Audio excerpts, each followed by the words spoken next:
एउटा सोच निर्माण गर्न तपाईहरुले सकारात्मक भूमिका खेल्नु भएको छ। म हिजो यहाँको एयरपोर्टमा उत्रेदेखि नेपालीहरू ती विभिन्न संघ संस्थासँग सम्बन्धित विभिन्न पेशा व्यवसायसँग सम्बन्धित साथीहरूको जुन न्यानो र हार्दिक स्वागत सत्कार मैले महसुस गरेँ र हिजै नेपाल फेस्टिभलमा जाँदा त्यहाँको जनताको पनि नेपालीहरूको जुन उत्साह मैले देखेँ र आज यहाँसम्म आइपुग्दा यो उपस्थिति मैले अघि सभापतिजीलाई सोध्दै थिएँ, जापानमा कुनै राजनीतिक नेतृत्व आउँदा यस किसिमको र यो स्तरको कार्यक्रम विगतमा भएको छ कि छैन भनेर सोधेको थिएँ मैले। या कुनै पूर्व प्रधानमन्त्री या पार्टीको कुनै नेता आउँदा जापानभरिबाट यसरी नै केन्द्रित भएर बहस देशको विषयमा समृद्धिको विषयमा भएको छ कि छैन भन्दा उहाँले मलाई त्यस्तो भएको जस्तो लाग्दैन। उहाँले भन्नुभयो नेपालका कलाकारहरू आउँदा कतिपय बेला त्यो कला संस्कृतिको निम्ति त यस्ता खालका ग्यादरिङ भए जस्तो लाग्छ, तर पार्टीको नेता या पूर्व प्रधानमन्त्री आउँदा यस्तै किसिमको भएको मलाई याद छैन भन्नुभयो। म आफूलाई गौरवान्वित भएको महसुस गर्छु। तपाई जापान भरिबाट आउनु भएको छ। म तपाईहरु सबैलाई पार्टीको तर्फबाट र नेपाल सरकारको तर्फबाट पनि विशेष अभिवादन भन्न चाहन्छु। स्वीकार्नुहोस् अभिवादन र म सम्मान प्रकट गर्न चाहन्छु तपाईहरुलाई। तपाईहरु मध्ये यहाँ कयौंका विचारहरू भावनाहरू विभिन्न होलान्। मेरा विचार र भावनासँग सहमति विमति पनि होलान्, तर मैले जापानमा आएर हिजोदेखि आजसम्म जे अनुभूत गरेँ, सबै विचार प्रवृत्तिका साथीहरू, सबै पेशा व्यवसायका नेपालीहरूले नेपालप्रति नेपालको पूर्व प्रधानमन्त्रीको हैसियतले र पार्टीको एउटा नेताको हैसियतले म प्रति जुन सम्मान मैले महसुस गरेँ, त्यसले तपाईहरुले मलाई एउटा निकै ठूलो भारी बोकाएर पठाउन खोजेको महसुस गरेको छु। मलाई सित्तैमा जान तपाईहरुले दिनु भएको छैन। मलाई जिम्मेवारीको देश निर्माण प्रति अझ गम्भीर हुनुपर्ने, आर्थिक विकास समृद्धिको निम्ति अझ बढी मेहनत गर्नुपर्ने निकै ठूलो सन्देश तपाईहरुले मलाई दिनु भएको छ र यो सन्देश म बिर्सने छैन। म सुरुमै तपाईहरुसँग प्रतिबद्धता व्यक्त गर्न चाहन्छु। तपाईहरुले जापान जस्तो विश्वको तेस्रो ठूलो आर्थिक शक्तिको हैसियत प्राप्त गरेको देशमा झण्डै 1.25 लाख नेपालीहरू हुन त मैले हिजोदेखि आजसम्म जति नेपाली साथीहरूसँग या दिदीबहिनी दाजुभाइहरूसँग भेटे, अन्तर्क्रिया गरेँ। मैले आउँदै गर्दा बाटोमा ट्रेनमा साथीहरूसँग सोध्ने नि गरेको छु, कहीँ मैले विशेष वर्गका नेपालीलाई मात्रै भेटेको त छैन।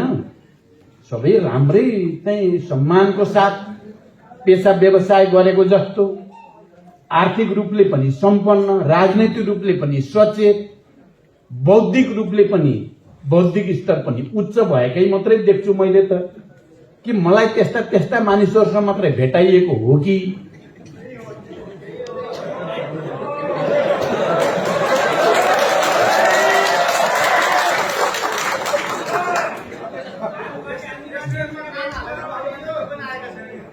ल धन्यवाद। तपाईहरुले जे होस् टिप्पणी गर्नुभयो त्यसको लागि तपाईहरु सबैलाई धन्यवाद। जे भए पनि जापानमा बस्ने नेपालीहरू मध्ये केही तबका, खास गरी स्टुडेन्ट भिसामा आउने स्टुडेन्टहरूका समस्याहरू अलि बढी जटिल छन् भन्ने पनि मैले महसुस गरेँ र अन्य धेरै वर्ष यहाँ 25, 30 वर्ष, 32 वर्ष बस्नुभएका साथीहरूको अनुभवले नवआगन्तुक नेपालीहरूलाई निकै ठूलो सहजीकरण गरेको भन्ने कुरा पनि मैले महसुस गरेँ।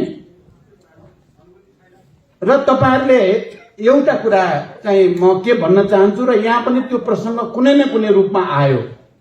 हामी नेपालीहरू हामी गरिब भनेर चिनिन्छौं अझै पनि दुनियाँमा। हुन त हामी अब अल्प विकसित या अविकसितबाट विकासोन्मुखतिर हामी अगाडि बढ्दै त छौं, तर पनि हाम्रो पहिचान दुनियाँमा अहिले पनि आर्थिक रूपले पछि परेको देशको रूपमा नै गनिन्छ। तपाई हामी जापानमा बसेर या दुनियाँको कुनै पनि देशमा बसेर खास पेशा व्यवसायबाट राम्रो आम्दानी गर्न सकिन्छ। तपाईहरुले धेरै राम्रो कमाउन सक्नुहुन्छ, करोडपति अरबपति पनि बन्न सकिन्छ। तर दुनियाँको कुनै पनि देशमा जाँदा हामी नेपाली नै ठहरिन्छौं र गरिबै ठहरिन्छौं र हामी कहीं न कहीं विभेद र अपमानको शिकार भइरहेकै हुन्छौं। तर एउटा समृद्ध देशको नागरिक गरिबै छ भने पनि त्यसलाई दुनियाँले बडो उच्च सम्मानको साथ हेर्दछ।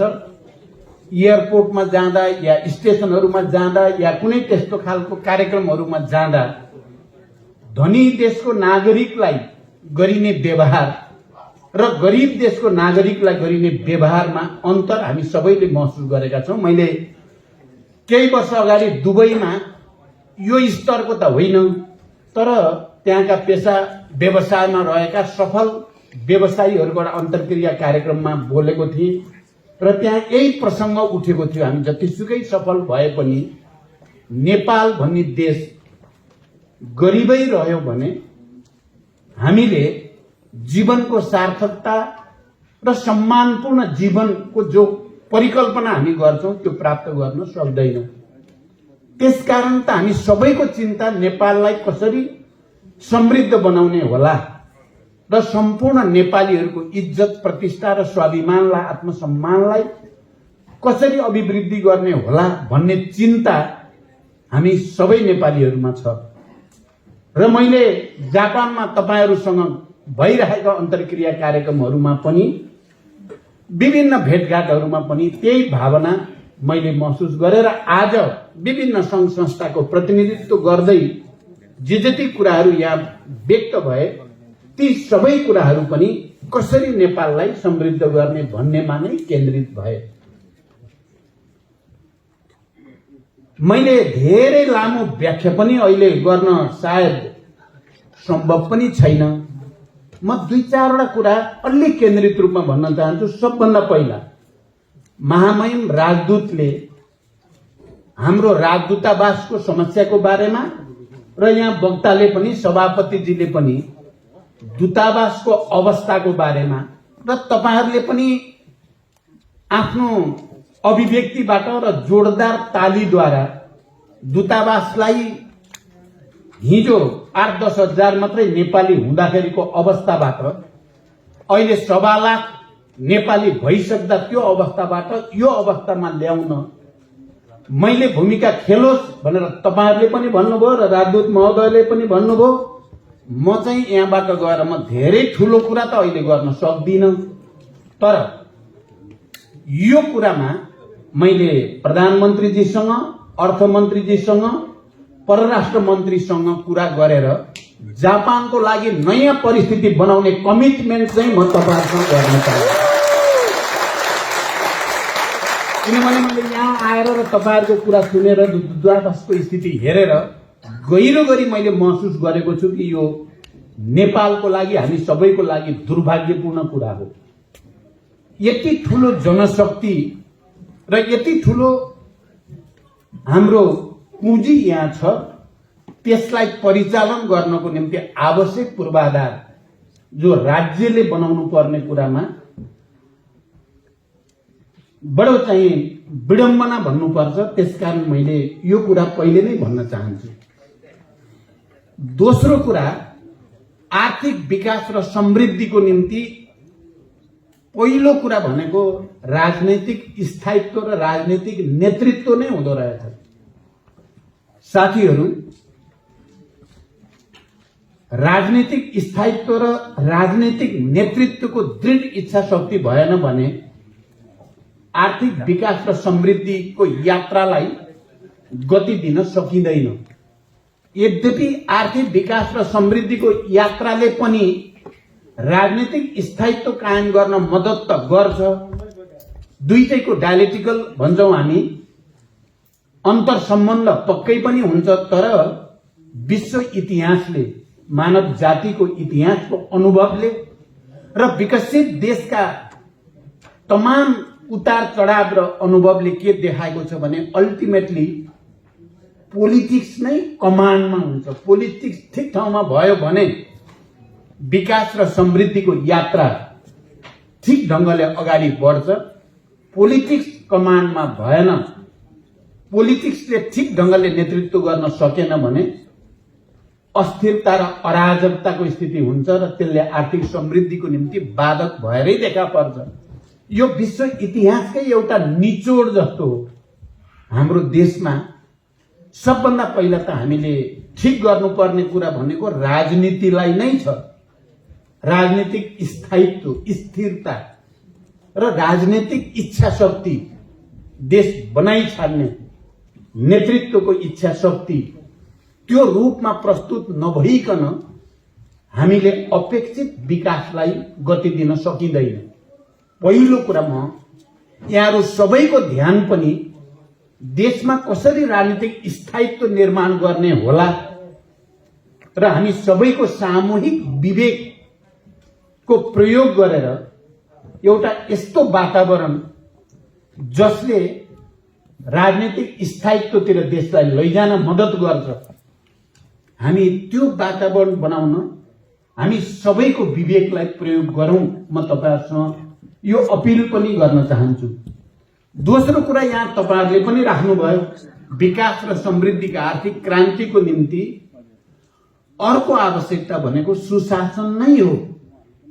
राजनीतिक स्थायित्वको सँगै यदि भ्रष्टाचार नियन्त्रण गर्ने प्रक्रिया बलियोसँग अगाडि बढेन र सुशासन कायम गर्न सकिएन भने पनि हामीले आर्थिक क्रान्ति या आर्थिक समृद्धिको हाम्रो सपना हामीले पूरा गर्न सकिँदैन। त्यसकारण सुशासन अर्को त्यस्तो पक्ष हो। चाहे त्यो तपाईहरुले यहाँ धेरैले भनेको मैले सुनेको छु, यहाँ काम गर्दा, यहाँको विकास हेर्दा, यहाँको समृद्धि सबै देख्दा नेपालमा गएर गरौँ लाग्छ। त्यहाँ पनि गएर आधुनिक खेती गरौँ भने जस्तो लाग्छ। त्यहाँ पनि गएर राम्रा होटल रेस्टुरेन्टहरू खोलेर टुरिज्मलाई प्रमोट गरौँ जस्तो लाग्छ। त्यहाँ पनि गएर सानातिना उद्योग धन्दा या हाइड्रो या अरू कुनै क्षेत्रमा लगानी गरेर देशको विकास गरौँ जस्तो लाग्छ। तर गएको दिनदेखि त्यहाँ राजनीतिक दल र तिनका नेता कार्यकर्ताले सताउने कुरादेखि ब्युरोक्रेसीले एउटा फाइल एउटा टेबलबाट अर्कोमा पुर्याउँदा र त्यो प्रक्रिया जाँदासम्मको झमेला र त्यहाँ पाउने पीडा देख्दा तपाईहरु 6 महिना टिक्न पनि गाह्रो भएको कुरा तपाईहरु धेरैले मलाई सुनाउनु भएको छ। मलाई लाग्छ स्थिति तपाईहरुले भने जस्तै अझै पनि छ नेपालमा। म हुन त 2 पटक प्रधानमन्त्री भइसकेको व्यक्ति, अहिले पनि म गठबन्धनको नेतृत्वमै छु। हामी बल गर्दैछौं, तर हामीलाई साथ सहयोग अलि ठूलै चाहिएको छ। ठूलै साथ सहयोग नेपालीको र विदेशमा बस्ने, अझ जसको रेमिटेन्स र जसको पसिनाबाट नेपालको अर्थतन्त्र अहिले चलिरहेको छ, त्यो शक्तिको साथ सहयोग चाहिएको छ। त्यसैले मैले दोस्रोमा भन्न चाहे आर्थिक विकासको आधारको रूपमा सुशासन नै हो।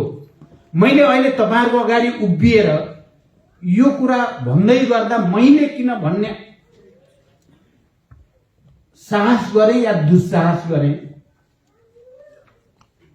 किन भन्दा म 2 चोटि प्रधानमन्त्री भए र मेरो दुईचोटिको प्रधानमन्त्रीत्व कालमा कहीँ कतै भ्रष्टाचार भन्ने कुनै मिडियाले कहीँ कसैले उठाउने ठाउँ रहन दिइएन। त्यसकारण मैले तपाईहरुको अगाडि यति भन्ने नैतिक अधिकार मलाई छ, सुशासन सम्भव छ भन्ने विश्वासको साथ मैले तपाईहरुको अगाडि यो भनेको हो। पहिलो पटक प्रधानमन्त्री हुँदा होस् या दोस्रो पटक प्रधानमन्त्री हुँदा होस्, थुप्रै जटिलता समस्या भए, मेरा आफ्नै पनि अनुभवका कमी पहिलोचोटि त देखा परेकै हो, कयौं कमीहरू पनि देखा परेकै हो। तर मैले तपाईहरुको अगाडि यो भन्दै गर्दा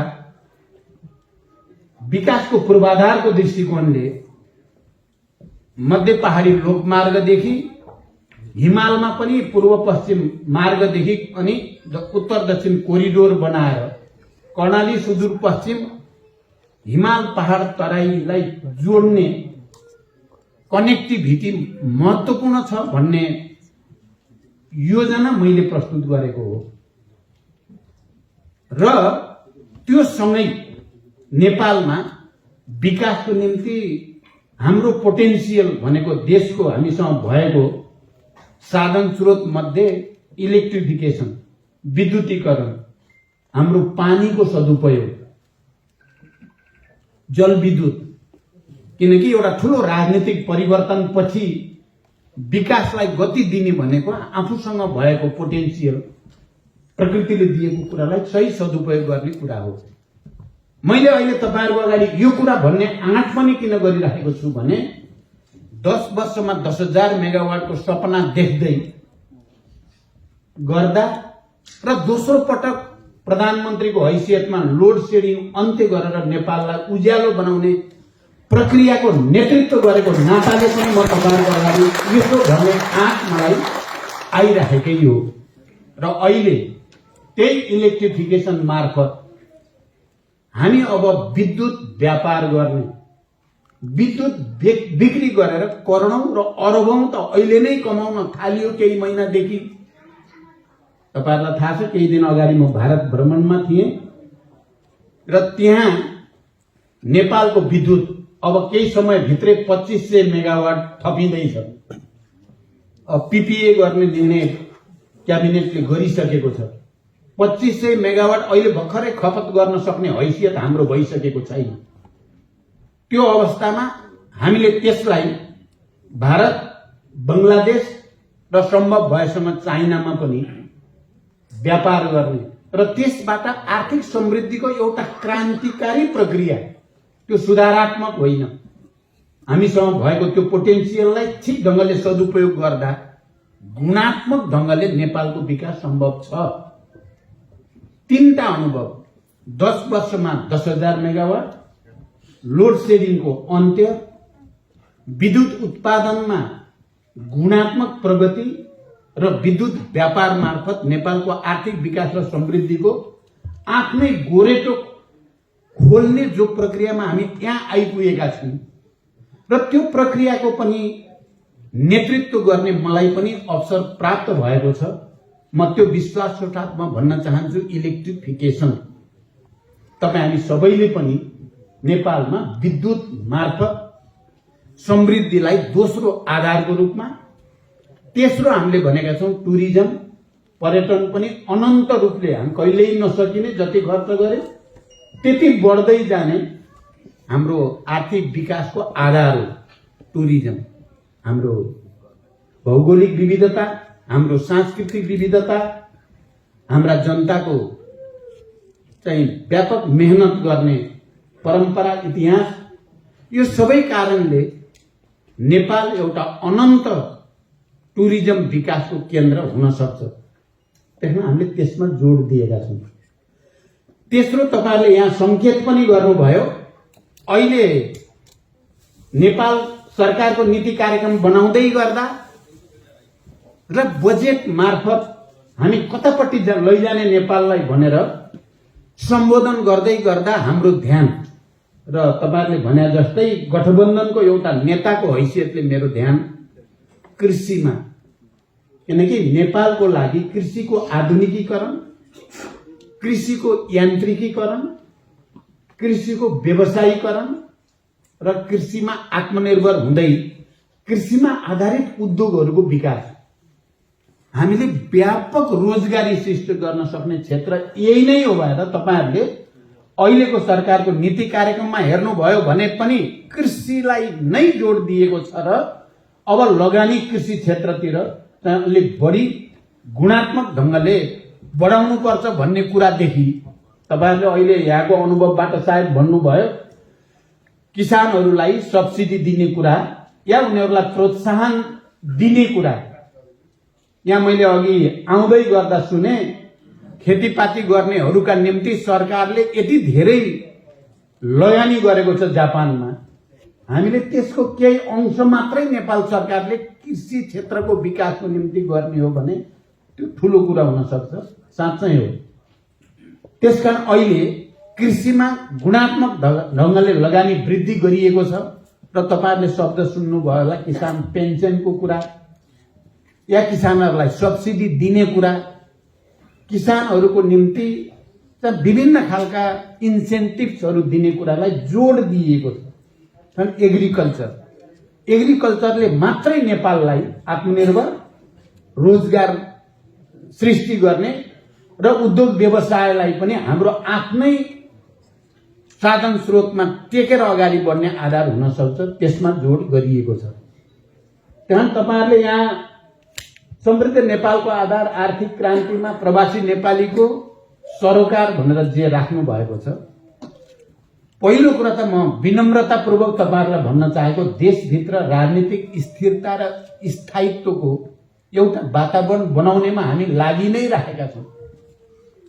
हामी अहिले पुरै सफल भयौं भन्ने मेरो दाबी छैन, हामी लागि नै राखेका छौं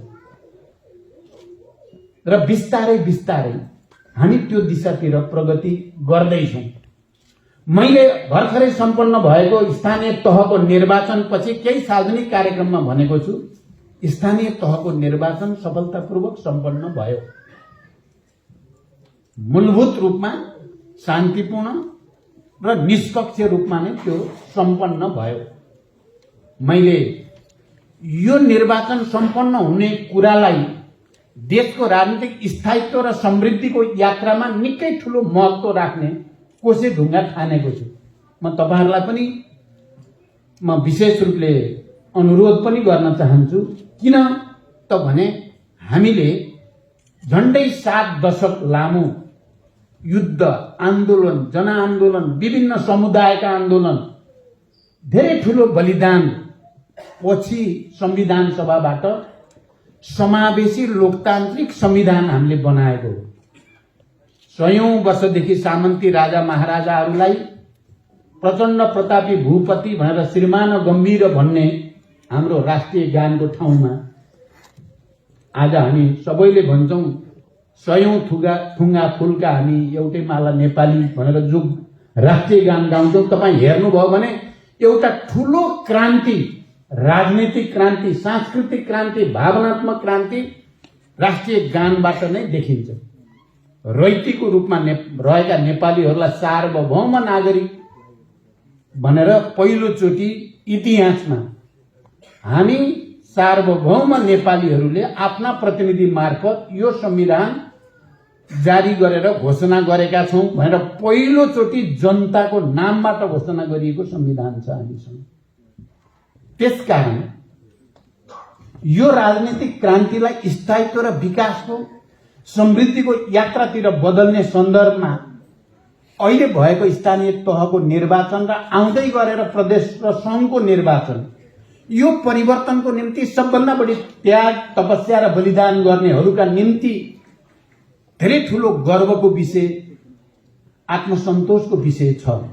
र मैले जनयुद्धलाई शान्ति सम्झौतामा, शान्ति सम्झौतालाई संविधान सभामा, संविधान सभालाई संघीय लोकतान्त्रिक गणतन्त्रमा, संघीय लोकतान्त्रिक गणतन्त्रलाई समावेशी र समानुपातिक प्रतिनिधित्व प्रणालीमा ल्याउने प्रक्रियाको एउटा मुख्य नेतृत्व गर्ने अवसर पाएको पार्टी र त्यसको नेतृत्व हुनुको नाताले मैले भनेको छु, यो सफलता पार्टीहरूले कसले कति सिट ल्याए भन्ने कुरा त्यति धेरै अर्थको मैले ठान्दिनँ जति महत्त्वपूर्ण हामी सफलतापूर्वक लोकतन्त्रलाई संस्थागत गर्दैछौँ, हामी सङ्घीय लोकतान्त्रिक गणतन्त्रलाई संस्थागत गर्नेछौँ भन्ने कुराको महत्त्व छ। चाहे त्यो नेपाली कङ्ग्रेसले बढी सिट ल्याओस्, चाहे त्यो नेकपा एमाले ल्याओस् या अन्य पार्टीहरूले जसले ल्याए पनि सङ्घीय लोकतान्त्रिक गणतन्त्रको संविधान अन्तर्गत नै ल्याएको हो, त्यसमा मलाई गर्व छ।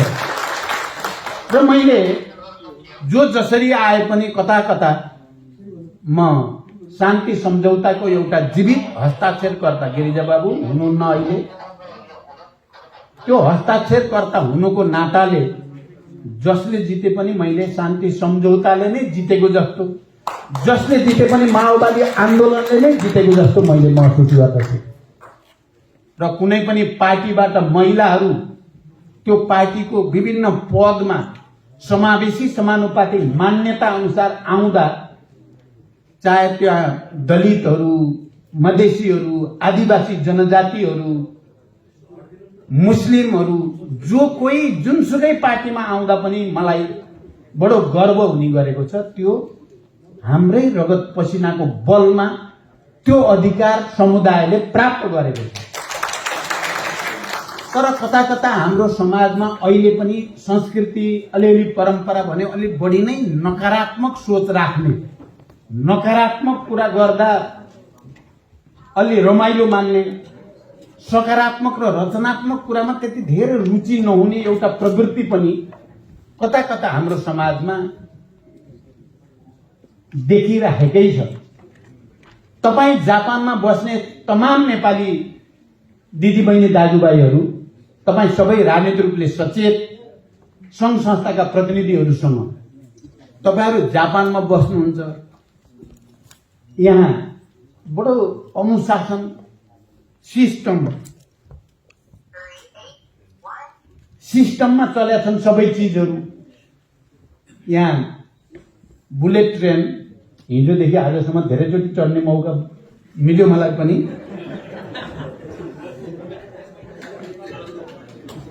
दस बजेर 9 मिनटमा आउँछ भनेपछि 9 मिनटमा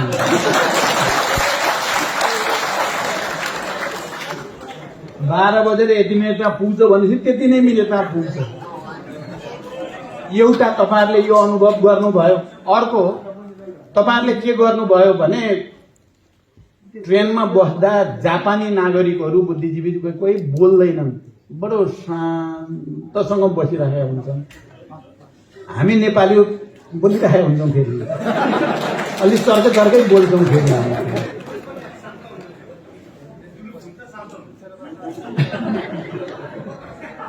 र उनीहरू आज हिरोसिमा गएर पनि मैले त्यो सबै म्युजियमदेखि त्यहाँ बम हानेपछिको सबै भग्नावशेषहरू पनि हेरेँ मैले।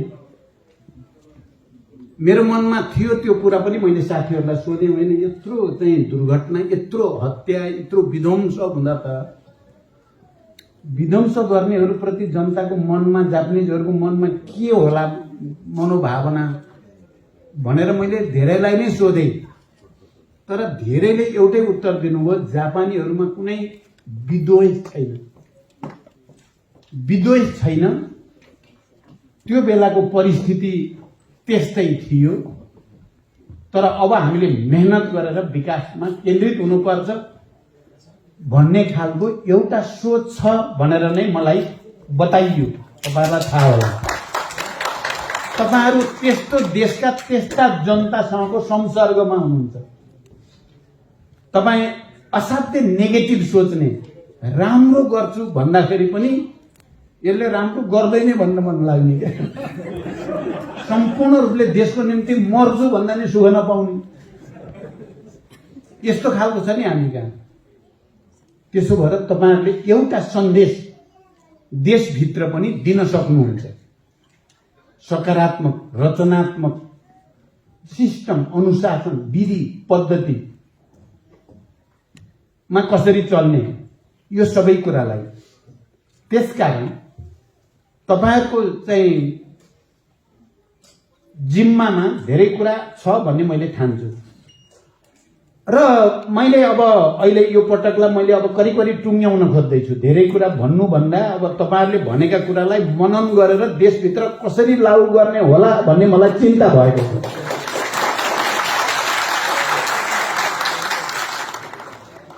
त्यसकारण म ती कुराहरूलाई लागू गर्ने बारेमा सोच विचारमा छु र म आउने निर्वाचन मार्फत त्यही घोषणा पत्र मैले तयार पारिँदैछ हाम्रो पार्टीको तर्फबाट, गठबन्धनको तर्फबाट पनि।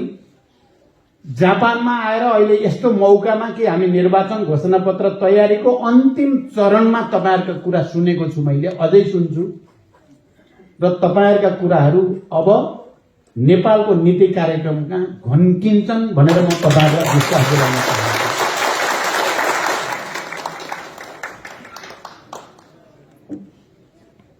त्यसपछि तपाईहरुलाई अपिल गर्ने भन्नुभयो, मैले अझै तपाईहरुसँग ल आउनुहोस् नेपाल भनेर अपिल गर्ने बेला भएको देखेको छैन। To be very frank with you कुरा भन्नुभयो, तपाईहरुसँग एकदम खुला अझै बेला भएको छैन। यो निर्वाचन सफलतापूर्वक सम्पन्न गर्न हामी सबै लागि परौं। मैले अघि भने जस्तो राजनीतिक स्थायित्व र सुशासन विकासको निम्ति एउटा मोडालिटी इलेक्ट्रिफिकेसन, टुरिज्म, एग्रिकल्चर, यसलाई प्रमोट गर्नेतिर अलिकति वातावरण बनाइसकेपछि र बलियो राजनीतिक केन्द्र बन्यो अब भन्ने कुराको सन्देश तपाईहरुलाई दिन सक्ने हैसियत बनाएर फेरि एकचोटि तपाईहरुसँग आउने र तपाईहरुलाई बडो आधिकारिक रूपमा अब सम्पूर्ण ताकत तपाईहरुले नेपालमा लगाउनु पर्छ। हामी नेपालको विकासको निम्ति हामी अगाडि बढ्यौं। तपाईहरु जो जहाँ भए पनि अब नेपालको यो विकास यात्रामा तपाईहरुको प्रत्यक्ष सहभागिता चाहियो भनेर अपिल गर्ने दिन आउँछ। म व्यग्रतापूर्वक त्यो दिनको प्रतीक्षामा छु भन्ने कुरा तपाईहरुसँग राख्दै अहिले मेरो पहिलो प्रस्तुति यही टुङ्ग्याउँछु। धन्यवाद। अभिवादन। धन्यवाद आदरणीय अध्यक्ष कमरेडलाई। यसपछि